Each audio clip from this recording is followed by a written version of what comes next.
সাগর নিয়ে দুটো কথা বলেই দেই।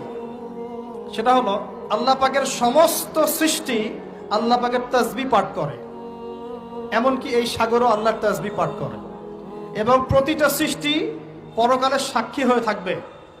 ওই সাগরের কিনারে দাঁড়িয়ে যারা ন্যাংটা হয়ে নগ্ন হয়ে দাঁড়িয়ে আছে, গোসল করছে, সাগর তাদের বিরুদ্ধে সাক্ষী দিবে।